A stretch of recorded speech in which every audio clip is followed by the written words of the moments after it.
Welcome to Talk of the Town. I'm your host, Jessa Jeremiah. We have a great show for you today. Later on, we're going to be talking a little bit about summer skincare. We've also got some information for business owners. And right now, we're talking about a really great event that is both a music festival and a conference. So what a great way to combine some things. Joining us to talk about it is Roy Elkins, the founder, and Amber Sweener, the public relations and musician. Thanks for being here. Thanks for having us. What a fun thing to chat about. So I want to make sure viewers know a little bit about Between the Waves. Now this is, like I said, a festival and a conference. So give us kind of the broad spectrum on this so we know what it's all about. It's like you say, it's two events. It starts with a conference on Thursday, June 15th. And it's an educational platform for musicians to come in and just help learn how to make a living making music. In the evening on Friday and Saturday night, June 16th and 17th, we have 45 bands playing at the Majestic, the Brink Lounge, and the High Noon over 2 days. And that's an awesome show with the who's who in the Madison music scene is playing. Yeah, absolutely. Well, it sounds like a great event, and you and I have gotten the chance to chat about it a little bit, Roy. It's nice to have you here, Amber. Thank you. A little bit different perspective. Now, you have been involved in this event, but also as a musician, you have, I'm sure, a lot of input as to why this is important. But first, tell me a little bit about your involvement. Sure. So I got involved about a year ago, and Roy invited me to bring some of my marketing input since I have a marketing business. And I am also a musician, been a musician for 8 years. And this was an awesome opportunity to help with the marketing for the past year, but also bring the perspective of a musician who wants to learn more about how we can make our music more of our business and make more of a living through our music. Yeah, absolutely. Now, you're talking specifically about the conference portion, right? Mm-hmm. So explain a little bit why somebody who's a musician and you know specifically might be interested in that component and how it can help them. There are a lot of different channels in which you can get your music out there, make money, or just share your passion more for music. And that's what the conference is aiming to teach people about, how we can do more with our music. And that's what I'm excited to learn about, are all the different avenues that we can get our music out there. Yeah, and this is a little bit what Roy and I chatted about before, which is that this is an industry that's really tough to navigate because there's not necessarily a step-by-step roadmap like there are in some of the other professions out there. So for musicians to be able to sit down with other folks who have paved their way to learn a little bit more about how they can grow, even if you're already successful, there's probably more you can do and learn from. So I think that's really incredible. As far as the conference is concerned, what are some of the highlights that folks can expect? Well, I think there's a couple of real key things. The opening session is Paul Brusek, the president of Warner Pictures Music Group. He just produced the music to Wonder Woman, which set box office records last weekend. We also have local legend Ben Sidran, who's speaking on Sunday afternoon. Kip Winger, the famous rocker from the 80s and 90s, who's now a classical musician. Dave Spiro, Joe Walsh's manager, is speaking at the conference. And by the way, that all culminates with the Madison Area Music Awards on Sunday night, where a lot of these people are presenting awards to our local musicians. So it's going to be a great weekend for music. No kidding. Wow, what a fun time here in Madison. Let's talk a little bit about the festival now, too. Now, the entire event spans from June 15th through 18th, the festival being part of that. Anything special you want to share about that? Well, I think that there's 45 bands, and it's hard to pick one of them. Right. But in a minute, anything yeah, special? that's in 1 minute, yeah. There's a great metal showcase. There's singer-songwriter showcase with Mark Croft, and then Beth Killy's Chick Singer Night.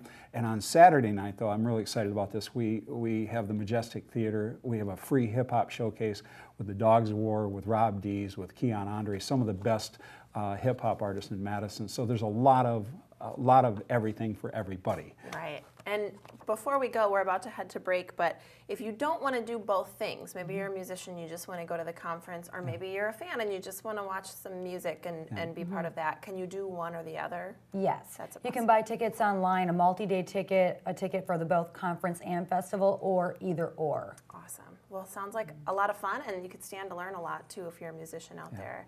Well, thank you for sharing a little bit about your experiences, and then Roy, again, for sharing more about the event. Sounds like a great time. Thank you. Appreciate Thank you. Again, this is Amber and Roy with Between the Waves Madison Music Festival and Conference. As a reminder, June 15th through June 18th. We've got more after the break. We're checking in with Wisconsin Business World. That's next on Talk of the Town. This celebrity interview with Ziggy Marley is brought to you by Dashalitos Hot Sauces and Spicy Foods. Hello and welcome back to Talk of the Town. We are so excited to have a very special guest joining us today. Mr. Ziggy Marley is going to be discussing with us. It has been 40 years since the first release of Exodus. Welcome, Ziggy. Thank you so much for being with us today on Talk of the Town. How are you, sir? I'm good, man. Thanks for having me. Well, thank you for joining us. So tell us a little bit about this. There's going to be some changes to the re-release of Exodus. Tell us all about it. Yes, so as you say, it's 40 years since the release of Exodus, and we're celebrating that. And the way we're doing that is by bringing back Exodus, but bringing back a part of it in a new light. What I did was, as a part of the packaging and as a part of the companionship to the original album, I went in and revisited the raw tracks, the raw tapes, and kind of reimagined them, mixed them over, brought in things that were not used before. I discovered a lot of vocals, a lot of instrumentation that I personally didn't even realize was in the music. And so I brought some of those elements back into the restatement version, just to give people and the fans a kind of different perspective and a different listening experience of this album. Wow, that's wonderful. It sounds like it's going to be really different and really exciting. I think so. Ziggy, I'm wondering, what was some of the favorite things that came out of this revisiting of these old tracks for you? My favorite thing was that as a musician, I was very excited to kind of dissect the sessions and hear how creative, how adventurous the musicians and my father were in putting together this record.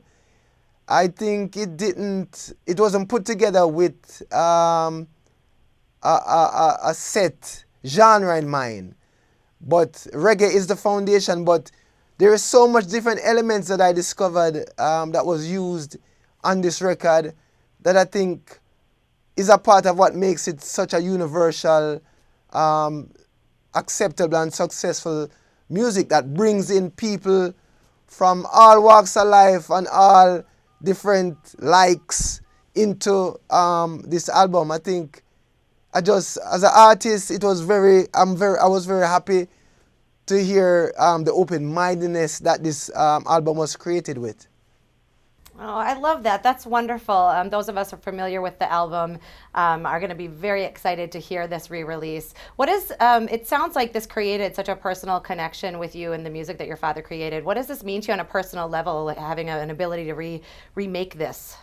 On a personal level, I think it brings me closer to my father in a way, because I've never heard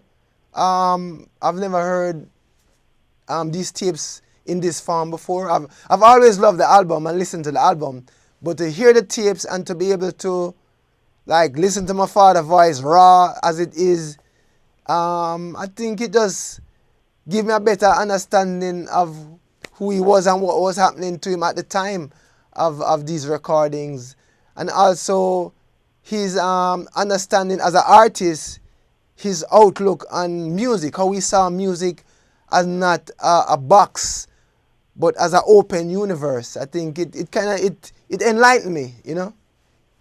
Absolutely. The way that you described that just now is enlightening. Absolutely. Thank you. So Ziggy, we hear you are coming to Wisconsin on a summer tour. We're here in Madison, but I think you're going to be coming through Milwaukee. Is that correct? I hope so. I don't know. Well, we'll keep looking for you. You've got quite a tour lined up, though, don't By you? somewhere, a few hours, if not right there. Yes. We will definitely come find you wherever you are. Is there any last little tidbits you'd like to give us about what we can expect about the re-release and what it means to you? Yeah, as you say, I'll be on tour, and the re-release will be a part of my tour in terms of incorporating songs from this album in celebration of the 40th year of its release. And I hope that the fans and people that come to the show can join me in celebrating this album, as well as listening to some good reggae music, my music, and just having a good time. And the re-release just means just for us to kind of listen to this music and hear it in a new light. It's 2017. What's happening in the world today? I think my father's message is always relevant. And so not only will we be able to reconnect with the message, but also listen to the music with a different perspective by my version of the album, which is a restatement, Exodus 48. So we're looking forward to it all. It's going to be a great year and a great tour in celebration of Exodus and in celebration of life and love and music. Absolutely. Well, we are so looking forward to it, having experienced it at the original, looking forward to the 2017 edition. Thank you so much, Ziggy Marley, for joining us for Talk of the Town. Have a wonderful rest of your day, and we will be back with more Talk of the Town shortly, just after this. This celebrity interview with Ziggy Marley was brought to you by Dashalitos Hot Sauces and Spicy Foods. Welcome to Talk of the Town. I'm Jessa Jeremiah, and we have a fantastic show for you today. We are going to be visited by the folks from Dane Buy Local. We're learning a little bit about technology, and right now we're going to talk a little bit about fitness. And I am joined by the owner of Summit Strength and Fitness. This is Keith Kubisa, and I'm so glad to see you. Hey, thanks, Emily. Thanks for joining me. So we are talking a little bit about Summit Strength and Fitness, and this is something that actually just opened in January, is that right? Yeah, brand new. Wow, very exciting. So why did you open Summit? What was your motivation there? So I'm a climbing coach and personal trainer, and where I used to work, the climbing gym in town, I kind of ran out of space for what I wanted to do with my clients since we started to excel and kind of run out of resources. So to have control of what I was doing with my clients in a more specialized space. Yeah, I think that's great. Well, you obviously are a unique type of gym. So let's talk a little bit about that. What makes Summit specifically unique compared to other gyms out there? So you can go to a climbing gym and it's clearly just a climbing gym, and you can go to a fitness gym and it's clearly just that. And this is combining both of those into one. So there's a climbing wall right integrated with all the fitness equipment, so we can do stuff on the wall, workouts on the wall, and come right off and do workouts, off the wall, and just use the space, integrated with each other and not running from one room to the other. Yeah, well, that sounds really unique because I have to imagine that to include an element of climbing in your workout probably uses an entirely different set of muscles that might be challenging to get otherwise, and also just a fun way to just have something different incorporated in your workout. But one thing that comes to mind is it might be challenging for some people to be able to do that. So what's the fitness level? Do you have to have some kind of background, or what do you recommend? So we work with, I have climbers, people in there just to climb, and then which we're working more refining the movement on the wall. And then we're also using it with people who necessarily don't want to become climbers, and just another fun way to work out, another fitness tool. So you don't have to have any climbing experience necessarily. And it's, a lot of people that say, I can't do a pull-up. Well, that's fine. Don't worry about doing a pull-up. Go pull yourself up the wall using these other tools, and like you said, to have fun, to change up your workout. So. Slowly you'll start to probably build those muscles then, and maybe down the road can do a pull-up. Yeah. I would imagine is sort of the idea. Yeah, exactly. Instead of just focusing, getting on the pull-up bar to do a pull-up, use your whole body Right. on the wall, and it'll eventually come, and maybe it will eventually turn you into a climber. There you go. I think that's fun. Well, I want to know a little bit about the workouts more specifically. So let's talk, you said sometime you're on the wall, sometime you're off the wall. What might a typical workout look like? So the class that I really enjoyed, and that most our clients like coming to, is the climbing fitness class, where that will do something off the wall that's a really high intensity movement, such as burpees. You get your heart rate really elevated, and then we'll get onto the climbing wall and try to get up the wall, or try to do a certain movement on the wall, staying focused, where your heart rate's elevated, and try to calm yourself down while climbing. And then a lot of core specific stuff, how you use your core on the climbing wall. So we'll do stuff off the wall, like suspension training instead of just sit-ups, because that's not applicable to climbing or. Sure. anything we do in everyday life. Right. Yeah. There's not a lot of sit-ups happening in my everyday life. That's for sure. One question that I have about the workouts is kind of who is this good for? I mean, is this really young athletic types? Can you be a little bit older and newer to fitness? What's your thoughts there? Yeah, and a lot of climbers I see aren't necessarily athletes coming into it. And we work with, I have clients from 8 years old all the way to, like this afternoon, I have some guys that are 65 years old. Wow. And I say they're not athletes, they slowly turn into athletes, but it's, if you don't want to be confined to a team sport or feel like there's a full direction, it's more individualized and a way to feel more athletic. Yeah, well, all fitness levels. I think that's really great and obviously a lot of fun. I'm going to have to check it out. This is Keith Kubisa from Summit Strength and Fitness. Thanks for sharing your business with us. Thanks for having me. We've got more Talk of the Town coming up after the break, so please stay right there. Hi, and welcome back to Talk of the Town. It is finally warm enough to talk about this topic. We're excited to talk about summer skincare. We're joined now by our news partner, the Medicine Shop Pharmacy in Monona, and owner Eric Hewitt is here. Thanks for being here. Thanks again for having me back. Glad to talk to you, and I'm so glad we can finally talk about skincare. Yes, it's been a long haul. Yeah, it means we're outside, we're having Yes. fun.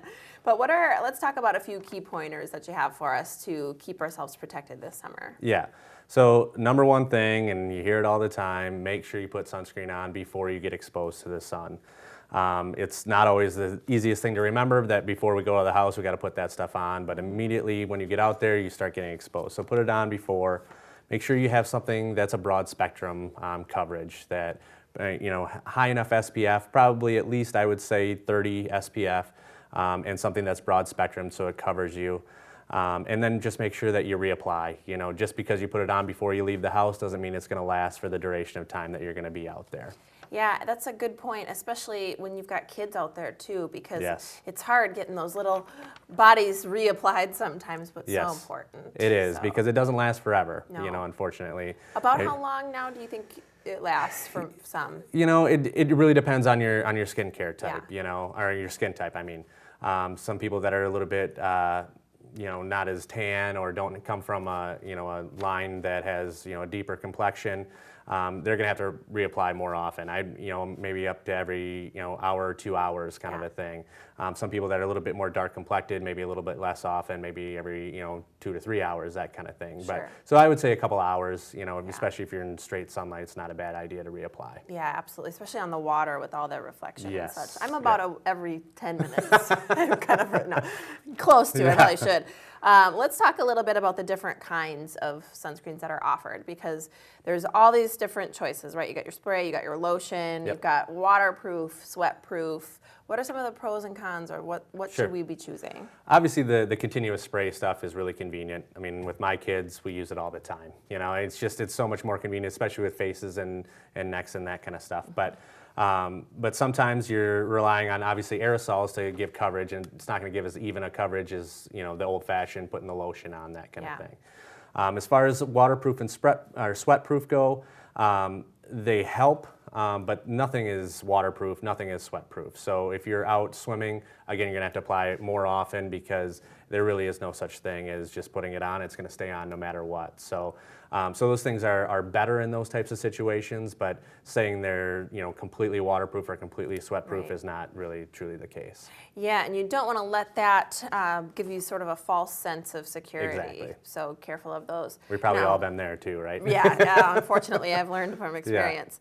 Let's talk about this, because I think this is one that's important, where if some of these things you did already know, here's one that you may not think about too much, which is the combination of medication and skin sensitivity. That Yep. can be a big troublemaker for some folks if Yep. you don't know if yourself or your kid is on a certain medication that causes issues. So Yes. chat with us. Absolutely. And that's something that people, may not be used to, because maybe they just got put on a medication. there are a few broad classes of medications that can cause that. Always, again, talk to your pharmacist to know whether or not you're on a specific one, but things like antibiotics. Not all antibiotics, but some antibiotics can cause sun sensitivity. Some blood pressure medications, some anti-seizure medications, those types of things can have these sun sensitivities that make you more sensitive to sunlight and have you get burned easier when you're out and exposed to sun. Really good pointers. Yeah, think about how many times your kids go on antibiotics in the course of a lifetime, probably one or, at least Yes. once or twice. So really good point. Now, if we didn't listen to anything you just said Yes. and we get sunburned, what are some good remedies for Yeah. us? The old tried and true aloe is one of the best things that you can do. It helps to moisturize, it helps to kind of cool the skin, that kind of thing. But again, staying moisturized, your skin gets sunburned, it gets damaged, and then it gets really dry and you start to peel and itch and that kind of thing. So make sure the skin stays moisturized is also a good thing. But tried and true aloe, you can't get better than that. All right, that's a good tip, the real deal. Well, thank you so much for sharing this. Again, is Eric Hewitt, owner of Medicine Shop Pharmacy in Monona, right on Monona Drive. Thanks for the pointers. We Yes. appreciate it. Thank you so much to all of our guests for being with us today, and I want to thank you at home for watching. Please join us next time for Talk of the Town.